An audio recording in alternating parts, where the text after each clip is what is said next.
Alright movie maniacs, buckle up. Hi, Movie Chronicles here. Today, we are diving headfirst into the American drama thriller, Bang Bang, Your Dad. We kick off with Trevor Adams, in a super thrilling pow shot, getting grilled at Riverdale high security check. He's back for more anger management, because, let's face it, high school is infuriating. Poor Trevor's the school punching bag, but Mr. Val Duncan, the artsy teacher, sees his inner star. He begs Trevor to join theater, but our boy's having none of it, yet. Cut to Jenny Dahlquist, lunchroom social outcast. Mean girls are staking their claim on cafeteria real estate. Meanwhile, Duncan's found the perfect play for Trevor and wants Jenny as the female lead. Trevor reluctantly agrees to read the script. Plot twist. Duncan then assigns the class a video project, 10 minutes of pure cinematic gold, due in just 3 weeks. Hold on to your hats, folks. Drama alert. Trevor's ditching the play, claiming this year's gonna be a roller coaster. His teacher drops a truth bomb, find yourself, or someone else will decide who you are.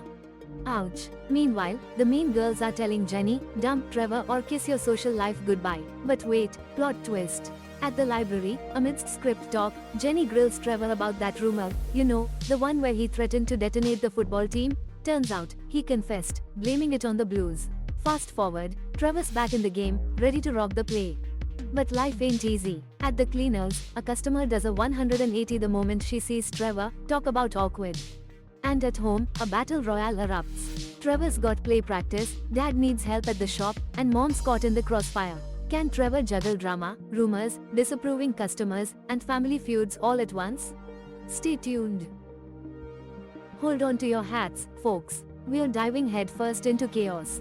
Trevor's home life? Explosive. Mom and dad are duking it out, while Trevor's downstairs reliving his glory days on video. Cut to Duncan, the drama teacher, giving Miss Ellie a tour of his humble abode. Apparently, Duncan's the talk of the teacher's lounge because he cast Trevor as the lead in Bang Bang You're Dead. And, oh yeah, Duncan almost burns the house down with some rogue garlic bread. Rehearsals start, and a teacher's fishing for Trevor's triggers. But Trevor's not biting, he knows the game. Then, bam, the principal gets an earful from angry parents and the fuzz about Duncan's play. She wants changes, but Duncan's got a vision. Rehearsals are invaded by the football team flexing their pep rally muscles, and Trevor? He's off to anger management class, but before that his friend Sean invites him somewhere else. Another friend Mark approaches Jenny and asks her to meet him at lunch, but she refuses. She tries calling her to see his game and says he will go and see her play after the game, to which she refuses again. Trevor with his friends goes to the woods. His friend Sean takes out the gun and they start firing in the wild. Trevor fires for the first time and they like it. They get drunk and randomly fire in the air. Trevor reaches home late, to which his dad is furious. In the next scene, their rehearsal resumes and we can see the quarrel between the football and drama teams. Someone gives a bomb threat to the school, so the police occupy the school. Next we see that Trevor makes a bomb with his friends and they blasted in their hideout. The following day in the canteen, someone lights up the firecracker and everyone rushes out of the canteen thinking that someone is firing. Jenny hides under the table and gets her arm injured. Everyone suspects. Hold on to your hats, folks, because this story is about to go wild. Trevor allegedly is causing some serious chaos. The parents? They're ready to riot and pull their kids from the school play faster than you can say cancel culture. But Duncan? He's standing his ground. The city council's breathing down their necks, and even Trevor's poor dad is losing business. Then, Duncan uncovers a shocking video, a revenge fantasy where a bully gets some extreme payback. The kids are cheering, but Duncan's got a bad feeling. Ellie agrees, and boom.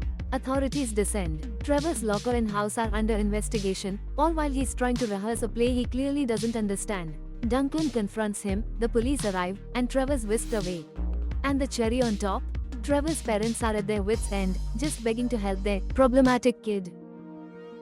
Alright, buckle up. So, Trevor's got this whole inner monologue thing going on, right? But bam, Jenny gets a call. The cops are sniffing around about Trevor. Mid-convo, Trevor attempts suicide, slips. Meanwhile, little Sean's getting veggies in the restroom. Then Trevor's hauled in for an interrogation. They pop in a tape, and boom. It's a horror show of Trevor getting trash canned, head flushed, locker slammed, his entire miserable school life documented. The room's like, whoa. They drag in the bullies for a showdown, apologies fly, but Brad's like, terrorist. Bullying builds character. Principal drops the hammer. Trevor's expelled under zero tolerance, and his parents need a lawyer. What a twist. handles a gun after school. Trevor, Sean and other friends go to their hideout and plan to take guns to the school. They want Trevor to record it and tell their stories to everyone. They run through the woods and then shoot some dummy they have made there. They record a video with a message to their parents. Trevor calls Jenny and asks her to skip college tomorrow. She asks the reason, but her father interrupts the call, so he hangs up. In the next scene, Trevor tries to pull Jenny out of the school and a bullet hits her. It was a dream. Trevor was dreaming. He can't sleep the whole night. The following day, Sean and other friends stick to the plan, but Trevor realizes it's wrong. He tells Duncan that Sean has got guns, so they have to move everybody outside the school. On the other side, Trevor blocks the entrance door. He comes in front of Sean and doesn't allow him to enter the hall. As Sean sees the empty hall, he breaks down. At that moment, Trevor gets hold of Sean and stops him from